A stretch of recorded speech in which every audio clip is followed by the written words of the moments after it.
দেবতা মহেশ্বর মৃত্যুর মধ্য দিয়ে সরিয়ে নিচ্ছেন। আবার তিনজন ব্রহ্মা বিষ্ণু মহেশ্বর মিলে ঘুরে ঘুরে জন্ম স্থিতি বিনাশের কাজ চালিয়ে যাচ্ছেন।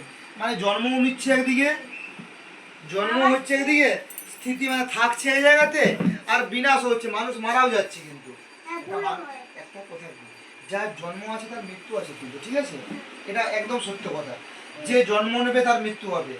আজকে এই যে ফোনটা আমি ব্যবহার করছি, এই যে ফোনটা আমার আছে, ফোনটা আজকে যেমন আমি আছে না, একদিন কিন্তু ফোনটা শেষ হয়ে যাবে। আমি জন্মগ্রহণ করেছি, আমি বাঁচবো,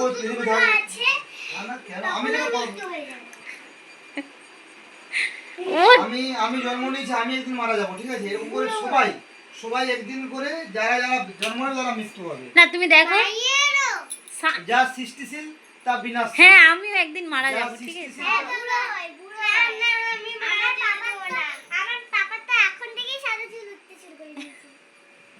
যা যা যা সৃষ্টিশীল, ওর বাবা যা সৃষ্টি হয়েছে তা বিনাশ হবেই। ব্রহ্মা বিষ্ণু মহেশ্বর মিলে ঘুরে ঘুরে জন্ম স্থিতি বিনাশের কাজ চালিয়ে যাচ্ছেন। কে বলে গো সেই প্রভাতে নেই আমি, আসবো যার চিরদিনের সেই আমি। শোনো না, কে বলে গো সেই প্রভাতে নেই আমি। এবার আরেকটি গল্প বলছি, শোনো।